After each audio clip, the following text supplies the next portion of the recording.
नमस्कार और स्वागत है डिजी टॉक्स के नए एपिसोड में। पिछले एपिसोड में आपने जाना लॉरेंस डिसूजा सर से सिनेमेटोग्राफी के बारे में बहुत कुछ। इस एपिसोड में हम उनसे जानेंगे डायरेक्शन के कुछ अनछुए पहलुओं को।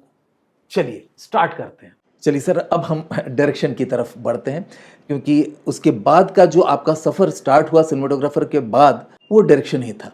तो डायरेक्टर के रूप में मैं जानना चाहता हूं कि एक स्क्रीन प्ले या एक स्क्रिप्ट जब आपके पास आती थी तो उसमें आप क्या देखते थे, या कोई भी राइटर अगर आपके पास अपना राइटिंग लेकर के अपना स्क्रिप्ट लेकर आता था तो उसके अंदर आप क्या देखते थे कि उसे आप सेलेक्ट कर सकें? क्योंकि बहुत सारे राइटर्स ऐसे हैं, जैसे आप लोगों में से भी बहुत सारे राइटर हैं जो चाहते हैं कि उनके राइटिंग को या उनके स्क्रिप्ट को कोई डायरेक्टर सराहे या उस पर फिल्म बनाए।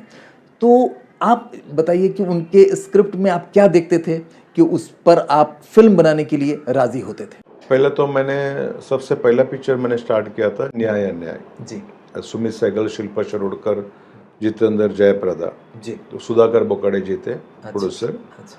तो सुमित सहगल मुझे लेके गया था उनका पास कि प्रोड्यूसर अच्छा प्रोड्यूसर है। तो हमने पिक्चर वहाँ पे न्याय अन्याय शुरू किया जी। और 1 महीने में मैंने पिक्चर डे नाइट करके ख़त्म किया, अच्छा। Photography and direction. उससे पहले उन्होंने इज्जतदार पिक्चर उनका सेट पे थी और कुछ 120 करोड़ उन्होंने लगा दिया। अच्छा। उसमें वो टाइम पे, उस टाइम में 120 करोड़ रही। हाँ। और मैंने जब पिक्चर बनाई तो कम से कम सस्ते में बनाई पिक्चर, डे नाइट करके। शिल्पा शिरोडकर ये बात, और कॉलेज का था, मर्डर मिस्ट्री था वो। जी। वो मैंने पिक्चर जब किया तो रिक्कू जी जो माधुरी का जो सेक्रेटरी जो थे, वो शिल्पा शिरोडकर भी सेक्रेटरी थे। तो उन्होंने सुधाकर जी को बोला कि हमारे पास एक सब्जेक्ट है, वो लॉरेंस जी के साथ हम करते हैं। अच्छा। तो माधुरी और ये वो सब सेटअप उसने बता दिया, मुझे मालूम नहीं, वो लोग बात किया था। फिर मेरे को बोला कि नेक्स्ट पिक्चर हम शुरू करते साजन। साजन ना, तो सब्जेक्ट सुनाया भाभी जी ने, रिंकू जी का वाइफ रीमा भाभी, उन्होंने सब्जेक्ट सुनाया कि एक अनाथ बच्चा है ऑर्फनेज में थे, और एक रिच बच्चा। जो रिच बच्चा है को देख के बोला, बाप को बोलता है कि भाई हमको इसको घर लेके जाना क्या है, मेरे दोस्त बना के जो ना जो भी है। तो वो मुझे उतना ही सुना मैंने, मेरे को एकदम इमोशन फील हुआ। तो क्या होता है कि सब्जेक्ट इमोशन ज़्यादा चलता है इंडिया में। जी। माँ, बहन, भाभी, ये लोग का इमोशन जब तक नहीं आता है तब तक पिक्चर हिट नहीं होती है। जी। ये चीज़ मैंने सोचा। तो जब भी मैं सब्जेक्ट में बैठता हूँ या डिस्कस करता हूँ, और वो सब्जेक्ट के अंदर बहुत सारा हम लोग को मारा मारी भी करते हैं। अच्छा। गाली गलौज भी हो जाता है, बट अच्छी चीज़ के लिए जी। कि ये ठीक नहीं है।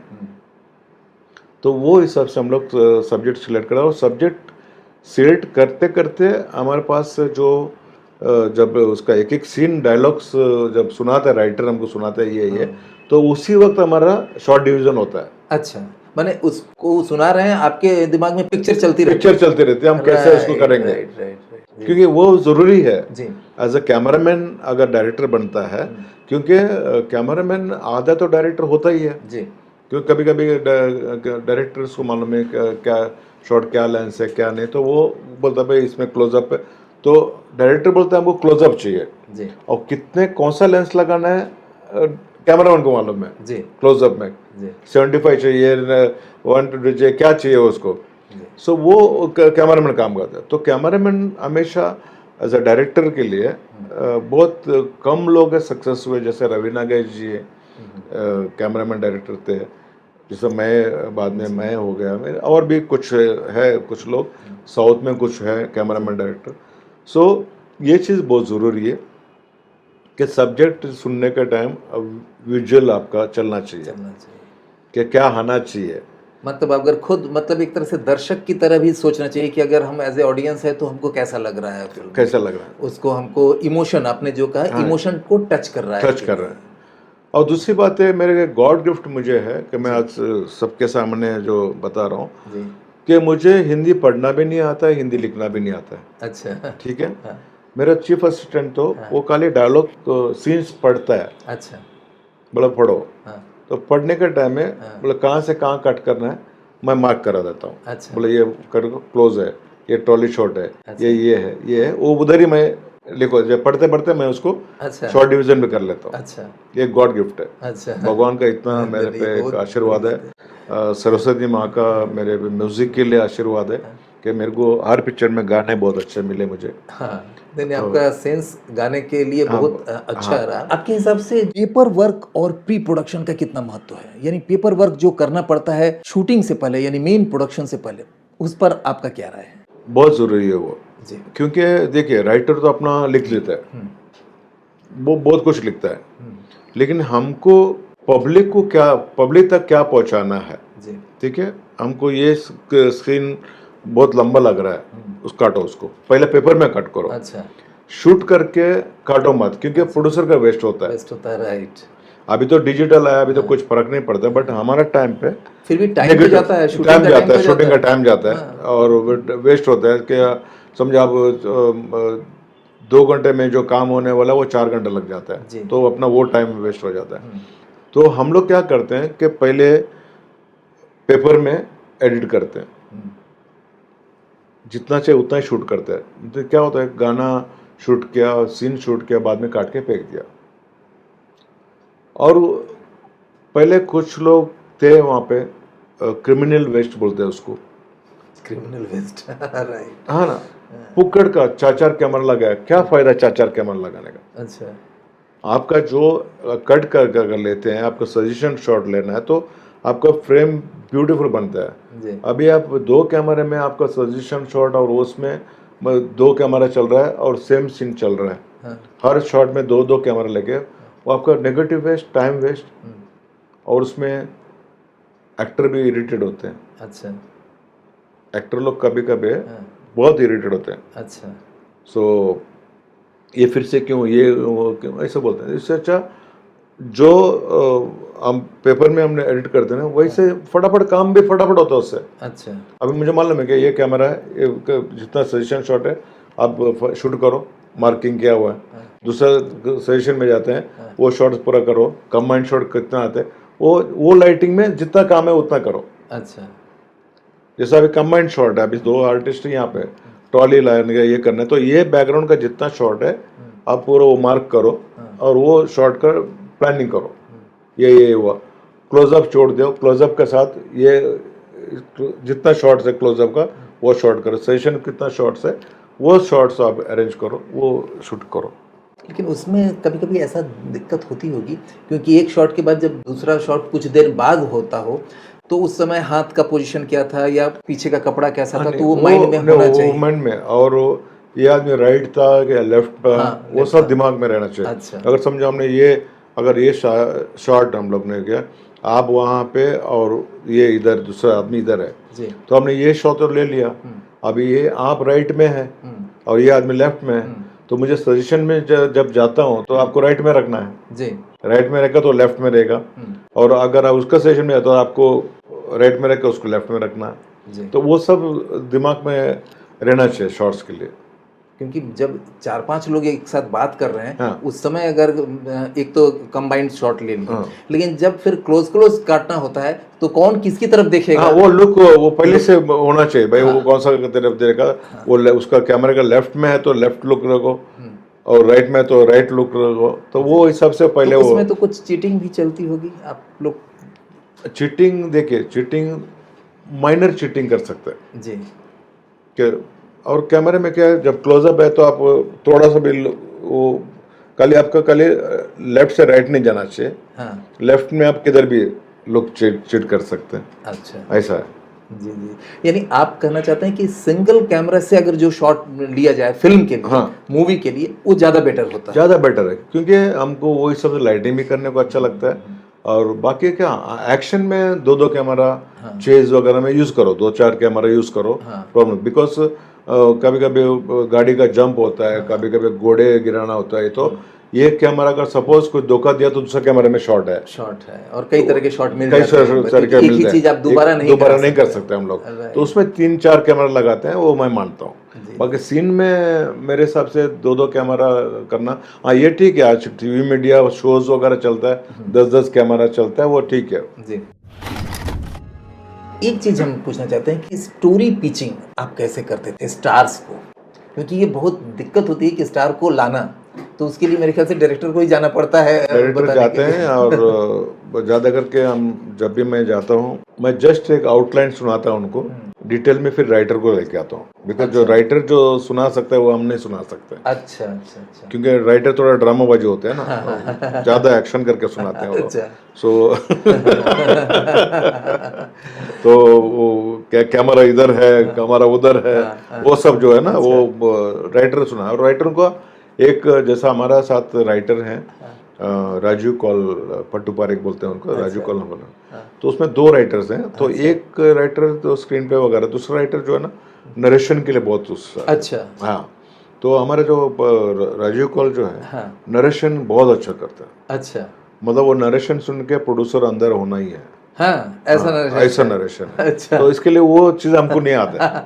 एंड मेरा दूसरा एक राइटर है, वो स्टोरी स्क्रीन प्ले सब तलत रही की हैं, उनका नरेशन बहुत अच्छा है। अच्छा। हाँ, वो उसका जो वो आदमी नरेशन जब देता है तो आज सामने वाला रो भी लेता है। अच्छा। हाँ, तो अच्छा, पहले तो आप उनका नरेशन सुनते हैं as a director, as a director तो आपको समझ में आता है कि हाँ। कैसा कर रहा है, अब उनको लेके आप स्टार के पास स्टार जाते के हैं। पास जाते हैं, तो स्टार को फिर पहला मैं आउटलाइन बोला ये हाँ, है, ये चीज उसके बाद आपको राइटर से आपको तो ठीक है, वो हिसाब से वो तो वहाँ पर क्वेश्चन भी होता होगा स्टार कि ये ऐसा क्यों किया, वो वैसा, तो उसका भी जवाब कुछ उसका जवाब नहीं हमारे पास रहता है ना कि भाई मैडम ये तो अभी रफ है, हाँ, ये आइडिया है, अभी हम स्क्रीन पे डायलॉग को जब होगा तो इसमें ये नहीं होगा, वो होगा, ये होगा, वो करके हम लोग। स्टार आप पर प्रेशर दिए हो कि ये मेरा थोड़ा सा ये चेंज करो, या उनका कुछ इन्फ्लुएंस रहता है जो स्टार होते हैं कि कहानी में ऐसे करो या मेरा ऐसे करो, ऐसा कुछ होता है कुछ लोग हैं। अच्छा। और डिस्टर्ब तो करते हैं, बट उसको हम उस वक्त संभाल लेते हैं। अच्छा। उस वक्त संभाल लेते हैं। और एक एक्टर था हमारे पास जो अभी नए हैं, उनका नाम भी लेता हूँ, अमरीश जी। अच्छा, अमरीश पुरी साहब। अच्छा। बहुत अच्छा इंसान है। अच्छा। बहुत अच्छा, मीन्स उनका एक्टर भी अच्छा है, आपको मालूम है, और आदमी भी बहुत अच्छा है जी। मैंने कभी घर पे बुलाया तो कभी भी फ़ोन करके तो आते हैं, तो अच्छा, ऐसे थे वो। अच्छा। लेकिन सेट पे वो थोड़ा सा उनको डायरेक्शन का अच्छा। वो जाग जाता है उनको। अच्छा। तो एक बार संग्राम पिक्चर था हमारी, खुद की पिक्चर थी, संजय अपना अजय देवगन, करिश्मा, डैनी और अमरीश पुरी जी। तो हम लोग मद्रास में सेट वहाँ पे था, तो वहाँ पे शूटिंग कर रहे थे, और डैनी साहब को जाना था। अच्छा। शाम का फ्लाइट था उनको, और मुझे वो सीक्वेंस ख़त्म करना था। अच्छा। तो अमरीश पुरी साहब उनको थोड़ा सा सेट पे गेस्ट वेस्ट आएगा तो थोड़ा सा उनको आदत है कि भाई ये करते हैं वो करते हैं। अच्छा। मैं सर एक काम करते हैं, ये पहला ले लेते हैं, मेरी नेक्स्ट पिक्चर आप डायरेक्शन करो। तो हो गया, फिर फटाफट काम कर लिया। फिर डैनी साहब को जाना था, डैनी साहब को फ्लाइट के लिए छोड़ दिया। वो मस्त आदमी है, वैसा वो नहीं करते हैं, वो मस्त आदमी थे। कभी कभी होता है तो मैं उनको ऐसा प्यार मोहब्बत से उनको, यानी क्योंकि ईगो पर भी न ले ले वो, ये भी एक देखना पड़ता है, क्योंकि एक डायरेक्टर को बहुत कुछ संभालना होता है सर, कि सेट पर हम अगर स्टार से काम करा रहे हैं, कोई स्टार है, तो उनका ईगो हर्ट भी ना हो, हमारा काम भी निकल जाए, क्योंकि बहुत सारे लोगों का हमने जैसा सुना है कि भाई बोलते हैं कि इधर से नहीं, हम इधर से आएंगे, या इधर कैमरा कर दो, या मेरा। कुछ एक्टर्स हैं जो एक पिक्चर के बाद वो खुद ही डायरेक्टर बन जाते हैं। अच्छा। एक पिक्चर करने के बाद जब नया है तो उनको कुछ नहीं होता है, फिर 2-3 पिक्चर करने के बाद वो अपने आप को डायरेक्टर भी, वो मतलब ज़्यादा समझदार हो जाते हैं। तो मेरे साथ हुआ है। अच्छा। बट जाने दो, हो गया। लेकिन उसको मैनेज करने का तरीका क्या होता है ऐसे समय में? मैनेज नहीं, ठीक है। अभी क्या था, अभी जैसा अभी कादर खान साहब थे, एक्टर बहुत अच्छे हैं, सब कुछ है। तो साजन करने में कुछ सीन्स होता था, तो मुझे क्या है, उनका कैरेक्टर सीरियस है। साजन में जो है फादर का कैरेक्टर है। तो क्या करते हैं, जब सीन में ना वो कॉमेडी करने की कोशिश करते हैं। अच्छा। जो आदत पड़ गया ना तो उनको मतलब सो मैं क्या करता, ठीक है, करने देता था मैं। उनको जो भी मेरा डायलॉग हुआ उसके बाद जो भी करते वो करने देता था। लेकिन मैं क्या करता था, उसको वो करने के बाद सबका क्लोजअप ले लेता था। अच्छा। हाँ। क्लोजअप इसके लिए लेता, हाँ। तो बीच का उड़ाओ, क्लोजअप में रिएक्शन डालो सबका, हाँ। और उसके बाद जो हमको चाहिए वो करो। अच्छा। बाकी जो उसने जो कॉमेडी किया जो भी है वो काट के फेंक दी। अच्छा, तो ये बहुत अच्छी चीज़ आपने बताया कि ऐसे कंडीशन में दूसरों का आप स्टॉक शॉट लेके रख दो कि उसको कहाँ पर नहीं, यूज़ वहाँ करना है। मतलब सबका रिएक्शन ले लो सबका। जी। तो आप अगर समझे नहीं चाहिए, वो आपको अच्छा नहीं लगा, तो उसको निकालो, वो साउंड ओवरलैप इन पे करके वो हाँ। अच्छा, अच्छा। तो ऐसे में कई बार डबिंग के समय भी कुछ चीज़ों को आप संभालते होंगे कि डबिंग में करते हैं ना, डबिंग में करते जो हो। करते हैं, तो वो कभी कभी सोचते हैं कि भाई यार मैंने तो ऐसा बोला था, ये कहाँ गया शॉट। अच्छा। हाँ, तो लेकिन वो संभालना पड़ता है, बिकॉज क्या होता है पिक्चर अब जो है ना, तो आर्टिस्टों को नाराज भी नहीं करना जी, चाहिए, जी, तो जी, जी, जी, वो जी, हिसाब से। और पहले के आर्टिस्ट लोग अच्छे थे, जी, जी, जी। अच्छे हैं, अच्छे थे, लेकिन अभी न्यू जनरेशन आया है तो पता नहीं थोड़ा-सा कैसा क्या। अच्छा, मैं एक चीज़ जानना चाहता हूँ, कोई फ़िल्म बुरा क्यों बन जाता है? क्योंकि जब भी शुरू होता है, तो डायरेक्टर भी अच्छा है, राइटर ने अच्छा लिखा है, एक्टर भी अच्छा काम कर रहे हैं, सब कुछ अच्छा है और लोग सोचे भी बहुत बढ़िया फ़िल्म है। लेकिन जब फ़िल्म बन जाती है तो लगता है यार ये कैसे ये सब फ़िल्म बना दिया? तो आपके हिसाब से एक बैड फ़िल्म क्यों बनती है? देखिए, ये किसी के लिए बुरा नहीं बोलना चाहिए, लेकिन पिक्चर कभी कभी क्या होता है कि हमारा बच्चा हमको बहुत खूबसूरत लगता है, जी। भले काला भी हो जी। या गोरा भी हो, जी। या मेरा बच्चा अमिताभ बच्चन है, जी। तो सब लोग अमिताभ बच्चन तो नहीं बन सकते हैं। अमिताभ बच्चन एक ही है। जी। सो क्या होता है कि ये लोग जो है ना, ये ओवर कॉन्फिडेंस, अच्छा। ज़्यादा ओवर कॉन्फिडेंस होता है ना कि हाँ। भाई। और दूसरी बात है कि आज कॉर्पोरेट है, कॉर्पोरेट जो आज है, तो वो स्टोरी में 10 आदमी को बिठाते हैं, अगर समझो हम फाइल देते हैं, वहाँ डिस्कशन चलता है, ये चलता है। तो क्या होता है कि जब पिक्चर शुरू होता है, आज पिक्चर शुरू होकर ख़त्म होने के लिए वेट करें सब लोग, आर्टिस्ट भी, या पिक्चर रिलीज हो जाए, अच्छा। अटकना नहीं चाहिए। तो वो हिसाब से वो लोग को सबको वाह वाह तो बोलते हैं, अच्छा भी लगता है, सब्जेक्ट भी अच्छा लगता है, शॉर्ट भी अच्छा लगता है, सब कुछ होता है, लेकिन पिक्चर नहीं चलती है। वो क्या माइनस पॉइंट है, आजकल गाने भी नहीं मिल रहे हैं आपको। जी, उस पहले लेवल जो के हमारा गाने। टाइम पे जी। जो गाने थे, जी। वो गाने अभी नहीं मिलते, क्योंकि आधा प्लस पॉइंट म्यूजिक है पिक्चर का। अगर आपका गाने अच्छा नहीं है, तो एक भी अभी गाना अब 90, मेरे परस्ते हिसाब 95 के बाद एक गाना भी आपको याद है नहीं है। आज पुराने गाने जो थे, पुराने गाने आज शो में जो सिंगिंग शो में जो टीवी में हम देखते हैं, जी वगैरह में, तो छोटे छोटे बच्चे पुराना गाने गाते हैं और जीत के चला जाते हैं। राइट। अभी एक शो में इतना छोटी बच्ची, मोटी सी गोल गोल थी, साउथ की बच्ची थी, जी। तमिलियन है, हाँ। इतना अच्छा गाना गाती थी और वो जीत के चले गई। जी। गाने का मीनिंग उसको मालूम ही नहीं है, वो गाना गाया बस। तो ये बात है कि हम लोग जब म्यूजिक से आजकल ज़माना में मतलब थोड़ा सा मैं ज़्यादा डिस्कस नहीं करना चाहता, बिकॉज जिसमें एक्टरों का भी गलती है, प्रोड्यूसर का भी गलती है, ये सब आज भी तो पुराने गाने फिर से रिमिक्स हो के आते रीमिक्स आ हैं। रहे हैं। क्यों? उपाय गाना नहीं नहीं है, है ही नहीं। है ही नहीं है, हाँ, तो अभी भी फिर वो नया आ रहा है। आप देखते हैं ना, पुराने गाने अभी डाल के उसको रिमिक्स करके चलाते हैं, गाने है ही नहीं। अच्छा, म्यूज़िक को जब आप सेलेक्ट करते थे, गाने को सेलेक्ट करते थे अपने फ़िल्म के लिए, म्यूज़िक डायरेक्टर के साथ जब आपकी सीटिंग होती थी, तो उस समय आप सेलेक्ट करते समय क्या-क्या सोचते थे या किस ढंग से आप देखिए, हम सोचते लोग थे? अभी जैसा नदीम भाई के साथ हमने जी। 12 पिक्चर किया मैंने, अच्छा। नदीम श्रवण के साथ। हाँ।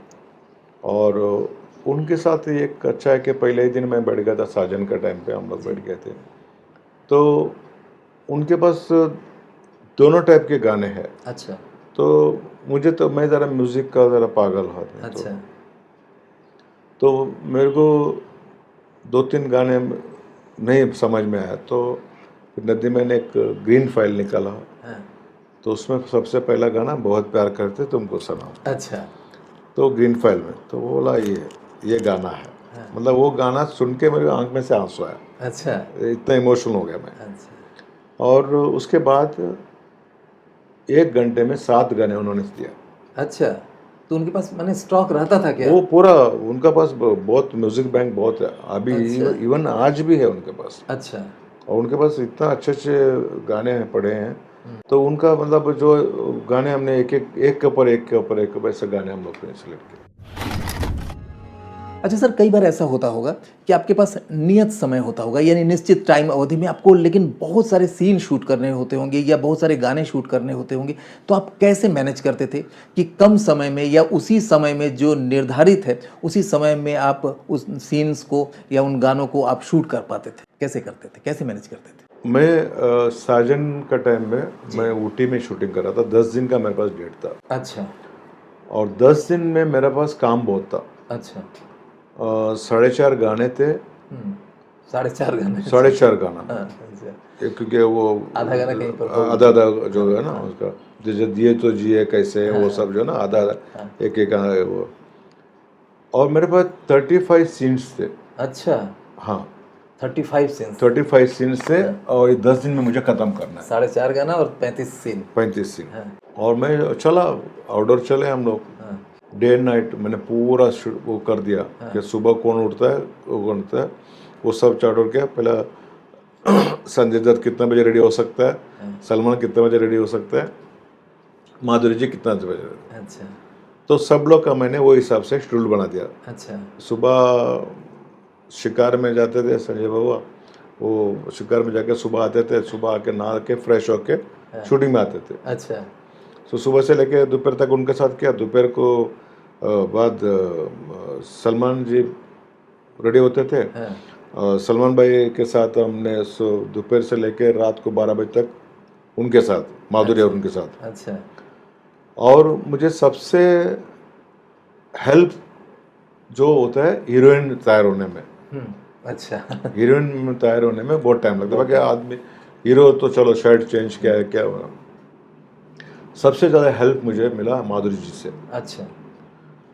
मैडम बोले, मैडम इतना काम है और आप वेग कुछ नहीं चाहिए, आपका रियल बाल जो है वो सही है। और माधुरी जी ने मतलब इतना फास्ट मुझे, अच्छा। मैडम सीन खत्म, ड्रेस चेंज, फटाफट ड्रेस चेंज करके वही बाल आ गई। अच्छा। उस वजह से मैं 35 सीन्स ख़त्म किया। और गाने, रात को गाना जिए तो जिए कैसे, जो सलमान का वर्शन जो है, नहीं वो सलमान का वर्शन भी है। और बहुत प्यार करते तुमको सलमान और माधुरी, वो सब उधर होटल में उसका अंदर पूरा अरेंज करके रात को मैं गाना वो करता था। अच्छा। हाँ, 12 बजे 1 बजे तक शूटिंग करता था। फिर सुबह सोने का टाइम कब मिलता था? सुबह 7 बजे फिर तैयार। मैंने 4-5 घंटा ही? हाँ बस। अच्छा। हाँ, तो वो ख़त्म करके एक गाना जो था सलमान का सोलो लक्ष्मण बेर्डे था। तो फिर मैंने मद्रास से कैमरामैन मंगाया और डांस डायरेक्टर मेरे पास था। और डांस डायरेक्टर बहुत अच्छा है, कैमरा का सेंस बहुत है उनको।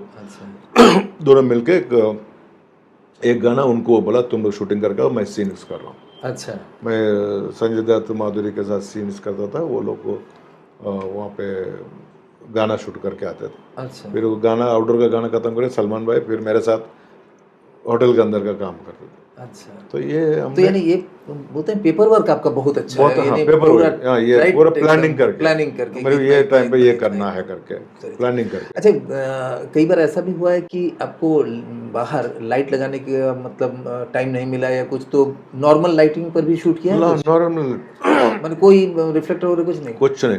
अच्छा। अगर आप ऊटी में तो ज़्यादा डल वेदर ही होता है। हाँ। ठीक है, वहाँ HMI वगैरह हम यूज़ करते थे। हाँ। अगर समझो वहाँ पे जनरेटर नहीं है, कनेक्शन नहीं है, तो मेरे पास एक फोल्डिंग रिफ्लेक्टर हुआ करता था। वो फोल्ड करके जो राउंड वाला, उसको हल्का सा बाउंस लाइट करके हमने पूरा अपर्चर में खेलते थे सब।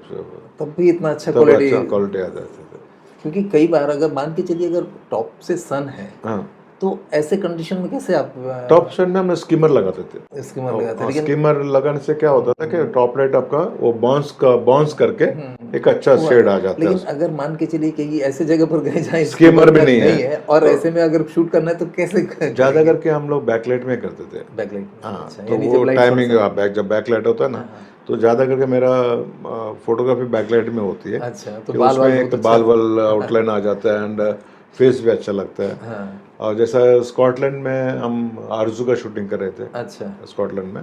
और वहाँ का लाइट ब्यूटीफुल, वहाँ पर तब पोल्यूशन नहीं है। अच्छा। तो पोल्यूशन जहाँ नहीं होता है वहाँ पे रिजल्ट अपने आप अच्छा आ जाता है। जी जी जी। तो आप आरजू पिक्चर देखो, उसमें गाने वगैरह जो देखो पूरा बैकलाइट में, और वहाँ पे मुझे अक्षय ने बहुत मदद किया। अच्छा। हाँ, क्योंकि सैफ अली खान, माधुरी और अक्षय थे। अक्षय का क्या है कि मेरे को बोला, अरे तुम सुबह मेरे से काम शुरू करो। हाँ। वो उठ जाता था 4-5 बजे उठ जाते थे, हम लोग 7 बजे काम शुरू करते थे अच्छा। मॉर्निंग में। हाँ। मॉर्निंग में 7 बजे वो अक्षय जी का जितना भी काम था वो खत्म कर देते थे। हाँ। 10 बजे तक माधुरी जी आ जाते थे, फिर अक्षय माधुरी का गाना करते थे। अच्छा। उसके बाद 12 बजे नवाब साहब आते थे, हाँ। उनका जो फैमिली का साथ था। तो फिर उसके बाद सैफ और इनका कॉम्बिनेशन का काम करता था। तो ये प्लानिंग वहाँ पे करते थे। और वहाँ पे हम लोग शूटिंग करते थे। आपको 10 बजे तक तो ब्राइट लाइट मिलता था आपको रात को 10 बजे तक हाँ, ब्राइट लाइट। अच्छा। और 11 बजे सनसेट होता था अच्छा। रात को। अच्छा। उसका क्लाइमेक्स सीन मैं कर रहा था, मुझे अमरीश जी को छोड़ना था, नेक्स्ट डे फ्लाइट था उनका। तो हम लोग रात को 10 बजे तक वो जो लाइट जो है ना उसमें क्लाइमेक्स शूट किया हमने। अच्छा। हाँ, वो सैफ अली खान वो मरता है, मरने का वो जो सब सीन्स वगैरह है वो मतलब रात को 10 बजे, वहाँ का 10 बजे था हम लोग। मतलब वहाँ का ही 10 बजे, लेकिन सनसेट अभी सनसेट हो रहा नहीं है, हुआ तो ये चीज वो, क्योंकि वहाँ पे दिन बहुत लंबा हो जाता है वहाँ। और सर अंत में हम जानना चाहते हैं और हमारे दर्शक भी जानना चाहते हैं कि डायरेक्टर के लिए आपके कुछ विशेष टिप्स क्या है जिससे वो अपने सफलता की तरफ आगे बढ़ सकें। पहली बात तो जो आपको क्या बनना है उसमें फोकस रखो कि मुझे ये बनना है तो बनना है। उसके बाद आप स्टोरी, स्क्रीन प्ले, स्टोरी पहला बेस जो है, फाउंडेशन मेन बिल्डिंग का जो होता है ना, फाउंडेशन मजबूत होना चाहिए। फिर अब स्टोरी के बाद आपको जो भी स्क्रीन प्ले, डायलॉग के बाद फिर म्यूजिक पे आ जाओ। म्यूजिक अच्छा होना चाहिए। बिल्कुल। बस ये दो चीज़ आपका आ गया तो प्लस हो गया आप। बाकी बाकी तो आप आजकल हर आदमी फोटोग्राफी करते हैं, अपना मोबाइल लेके अपना वीडियो शूट बनाते हैं, शॉर्ट फिल्म बनाते हैं, लेकिन अच्छी बात है जी। इसमें एक अच्छा हुआ, सबको काम मिल गया। और न्यू जनरेशन भी आज वही चाहते हैं कि फोटोग्राफी करें, ये करें। जैसा अभी हम जो अभी शूट कर रहे हैं, कैनन में शूटिंग कर रहे हैं, वो भी कैमरा हम लोग ने कभी सोचा भी नहीं था कि इसमें भी पिक्चर बनती है। बन सकती है। हाँ। उस समय स्टिल फोटोग्राफी के लिए यूज हाँ, होता हाँ। था। एक चीज माइंड में आता है, जैसे आप कोई फिल्म बनाते थे एज ए डायरेक्टर ही मान के चलिए, और जब फाइनल रिजल्ट खुद देखते थे, यानी अभी ऑडियंस नहीं देख रहे, क्या उस समय पता चल जाता है कि ये फिल्म हिट होगी कि फ्लॉप होगी? देखिए, सब्जेक्ट हम जब सिलेक्ट करते हैं तो हमारे तरफ से पॉजिटिव है, प्लस है। उसके बाद हम लोग ने फाइनल कट के बाद ये काटना वो काटना ये सब एडिट करके फिर बार बार देखते थे हम लोग 2-3 बार। फिर हम लोग एक सबका फैमिली के लिए एक शो रखते थे, एक ट्रायल रखते थे। तो ट्रायल के टाइम में मैं क्या करता हूँ, तो जो मेन डोर है उसका गैप ऐसा थोड़ा खुला रख के ना, कि जब चलता था तो ऑडियंस का फेसेस देखता था मैं। अच्छा। जो ट्रायल देख रहे हैं ना, कोई रो रहा है, कोई जैसे दिल का क्या कसूर, बलमा, ये सब पिक्चरों में इमोशनल पिक्चर था, साजन, तो क्या लोगों का रिएक्शन देखता था मैं। अच्छा। और साजन का जब ट्रायल हुआ तो मैं नहीं था, हम लोग ऊटी में शूटिंग कर रहे थे। मेरा दिल भी कितना पागल है वो गाने का शूटिंग कर रहे थे। अच्छा। अब बॉम्बे में ट्रायल हुआ तो एकदम हंगामा हो गया। रात को संजू बाबा को फ़ोन आया, उसका एक उनका बॉबी राज करके दोस्त थे, प्रोड्यूसर थे, अनीता राज का भाई। उनका फ़ोन आया, बोला संजू तुम्हारा पिक्चर हिट है करके। अच्छा। तो हम लोग रात को सो गए थे, हम लोग पैकअप के बाद सो गया। फिर संजू रात को डट डट डट करके हम लोग क्या हुआ, अरे ये पिक्चर हिट है, हमारा गले वले मिला, ये मतलब रिलीज से पहले हिट है बोलते गाने वाने सब। फिर हम लोग गाना वाना पिक्चर के मेरा दिल भी कितना पागल है वो गाना एडिट करके, उसके बाद जब पिक्चर जब रिलीज़ हुई तो हर थिएटर में हाउसफुल और सिल्वर जुबली पिक्चर हो गया। तो मैं थिएटर के बाहर देख के मैं आंख में से आंसू आता था खुशी से। सही बात है, खुशी के आंसू है ना कि इतना बड़ा चीज हो रहा है। तो आज मतलब डायरेक्टर, जिसको भी डायरेक्टर बनना है उनको फोटोग्राफी का नॉलेज बहुत ज़रूरी है, टेक्निकल नॉलेज बहुत ज़रूरी है। जैसे कि हमारा फील्ड में आज का डेट में, पहले मुकुल आनंद डायरेक्टर थे जी। मुकुल आनंद जी अभी नहीं रहे जी। उनको बहुत नॉलेज था फोटोग्राफी का। अच्छा। हाँ, उनका पिक्चर आप देखो, हम वगैरह पिक्चर आप देखो, उसमें फोटोग्राफी का लाइटिंग वाइटिंग। और आज का डेट में संजय लीला बंसल जी। जो उनको भी बहुत नॉलेज है, टेक्निकल टेक्निकल नॉलेज बहुत है। एंड उनका फोटोग्राफ एक सीन्स देखो आप, पेंटिंग जैसा, राइट। लाइटिंग वाइटिंग कहाँ से क्या सोर्स, मतलब उनको पूरा, उनका पिक्चर देखने में मजा आता है। और लेकिन मैं उनका पिक्चर थिएटर में देखता हूँ। जी जी, थिएटर में। सही हाँ, बात है। ये बात है। मैं कुछ डायरेक्टर्स हैं जो नॉलेज थे, कुछ पहले के डायरेक्टर्स का तो वो Mitchell camera, black and white picture वगैरह जो फोटोग्राफी है, जी। ब्लैक एंड व्हाइट में इतना अच्छा पिक्चर करते थे। जी जी जी। और तभी इतना गाय नहीं करते थे ना, अच्छा। जाना है आना है, एक्टर को नहीं, एक्टर बैठते थे, बैठते थे, हाँ, करिए आराम से। आप आराम से बैठो, आराम से शॉट होता था। अभी आने से पहले जाने की बात करते हैं। अच्छा, आने से पहले जाने के बाद। हाँ, मुझे इतना बजे जाना है, दूसरा ऐसा है। एक अच्छे स्क्रिप्ट का जो, क्योंकि स्क्रिप्ट रोमांटिक भी हो सकता है, एक्शन भी हो सकता है, थ्रिलर भी हो सकता है, लेकिन किसे आप एज ए डायरेक्टर अच्छा स्क्रिप्ट कहेंगे? देखिए, अभी अच्छा स्क्रिप्ट है ना, वो बिगनिंग का 2 सीन में पता चल जाता है। नाइस, बहुत बढ़िया। बिगनिंग का 2 सीन में आपको पता चलता है कि ये आगे क्या होने वाला है, क्या मतलब कैसे जाएगी। अच्छा। जैसा अभी भी मेरे पास 4-5 सब्जेक्ट्स है। अच्छा। रोमांटिक, मेरा तो पिक्चर बनने का स्टाइल रोमांटिक रोमांटिक। म्यूजिकल। हाँ।